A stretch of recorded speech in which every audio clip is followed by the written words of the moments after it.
आज भी मम्मी गई लेकिन मैं नीचे नहीं जा सकती अभी भी क्योंकि मेरे पेन हो रहा है ऊपर नीचे जाने में।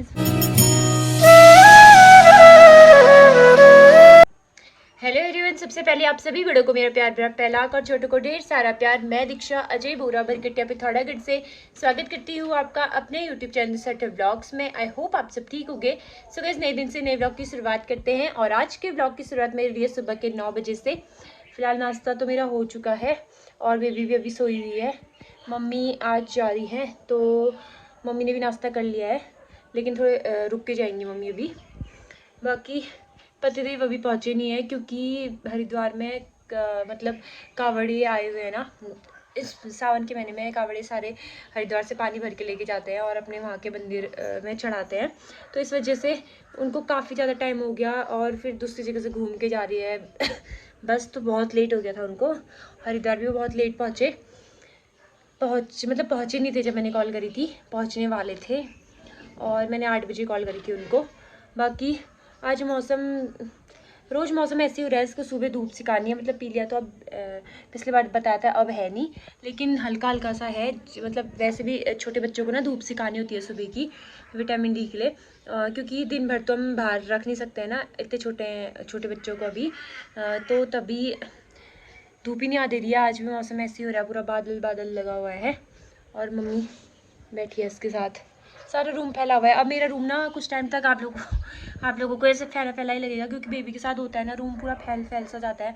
क्योंकि थोड़ी देर में वो टॉयलेट पॉटी ये सब कर लेते हैं, तो सारा सामान बिस्तर में ही रखना पड़ता है, वहीं पे रखना पड़ता है। फिर उनको ठंड भी लगने लग जाती है, दवाई होती है उनकी, बहुत सारा सामान होता है बच्चों का, तो तभी सारा फैला सा हो रखा है। और साथ ही में बेबी के यहाँ पे बहुत सारे गिफ्ट पड़े हुए हैं, जो कि अनबॉक्सिंग अभी तक हमने करी नहीं है इनकी। देखेंगे इनकी अनबॉक्सिंग कल करेंगे, क्योंकि बिल्कुल भी टाइम नहीं लग पा रहा है।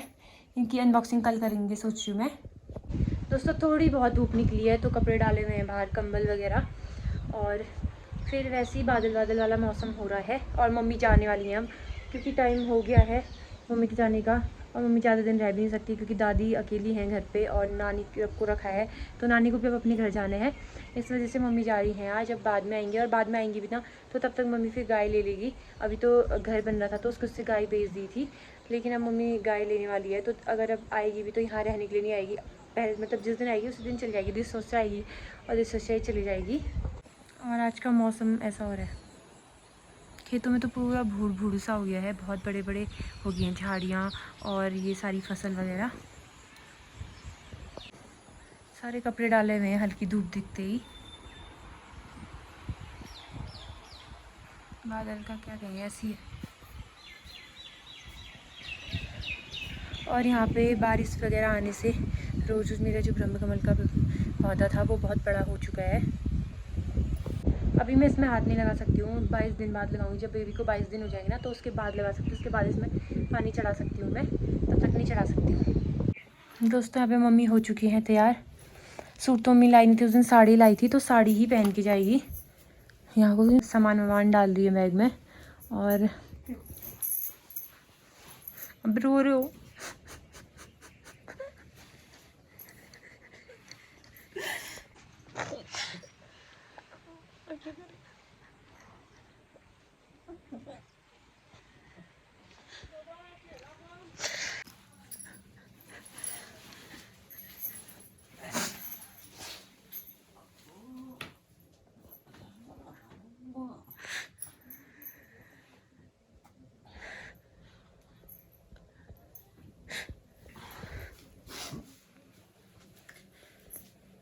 चप्पल गाए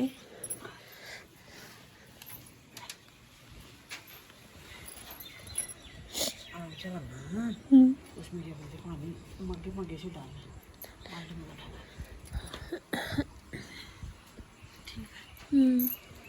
अभी तो देखूंगी, अभी नीचे तो नहीं आ सकती हूँ। आज भी मम्मी गई लेकिन मैं नीचे नहीं जा सकती अभी भी क्योंकि मेरे पेन हो रहा है ऊपर नीचे जाने में, इस वजह से। वरना हमेशा रोड तक छोड़ने के लिए जाती हूँ मम्मी को, इस बार वहाँ तक नहीं जा सकती हूँ। मम्मी अभी गई नहीं, मतलब नीचे टीका लगा रही है, फिर उसके बाद चले जाएंगी। मैं आप लोगों को दिखाऊंगी गेट से ही, ऊपर से ही जाते हुए दिखाऊंगी मम्मी को। अब पता नहीं कब आएगी, अब तो गाय भी पालने वाली है। दोस्तों मम्मी को टीका लगा दिया है मम्मी ने, और अब मम्मी जा रही है।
दोस्तों मम्मी भी चली गई है। सच में बहुत ज़्यादा अकेला फील हो रहा है मेरे को अब। कल प्रतिदेव गए, मम्मी थी साथ में, लेकिन अब मम्मी भी चली गई। कैसे करूँगी पता नहीं, मैं सब कुछ मुझे समझ नहीं आ रहा। अभी तक मम्मी थी, थोड़ा सा भी रो रही तो थोड़ा भी कुछ कर दी ना, मैं सीधे ऊपर बुला रही थी मम्मी का, और मेरे कपड़े धोने सब कुछ मम्मी कर रही थी, सब कुछ। मैं कुछ भी नहीं करती, बस उसको दूध पिलाना। तब भी मेरे को बहुत ज़्यादा दिक्कत हो रही थी, रात को उठना पड़ रहा था इसलिए। लेकिन अब तो मम्मी चली गई है। दोस्तों अभी मेरी बेटी आराम से सो रखी है, क्योंकि दिन में ये फुल नींद लेती है। तो मैं सोची हूँ कि आज से, मतलब पतिदेव का मुझे कॉल आया था, वो मुझे कह रहे थे कि अगर ये दिन में सोती तो तू भी दिन में सो जाएगा, रात को उठती है तो फिर उठना तो तुझे पड़ेगा ही, वरना तेरी नींद ख़राब नहीं होगी, मतलब नींद ख़राब होगी और तबीयत भी ख़राब हो जाएगी। तो जिस टाइम पे ये सोती है उस टाइम पे तू भी सो जाना, और जिस टाइम पे उठती है तब तू भी उठना, तभी नींद पूरी हो पाएगी, कह रहे थे।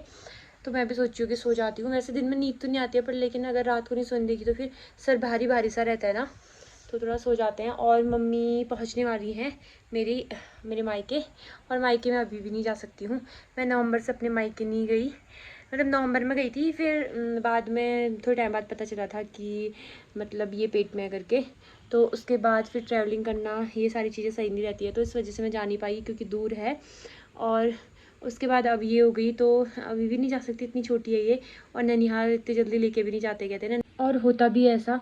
और मम्मी के जाने में भी आज मैं इमोशनल हो गई थी, क्योंकि मतलब सच में इस टाइम पे ही पता चलता है ना अपनों का, कहते हैं। तो यही वो टाइम होता है जिस टाइम पे हमें सब कुछ पता चलता है। मम्मी कहती थी मुझे पहले कि जब तू खुद माँ बनेगी तब तुझे मेरी अहमियत समझ आएगी। तो सच में वो चीज़ अब समझ आती है, और सच में बहुत ज़्यादा अजीब लगा मम्मी आज गई जब मेरी, बहुत ज़्यादा अजीब लगा।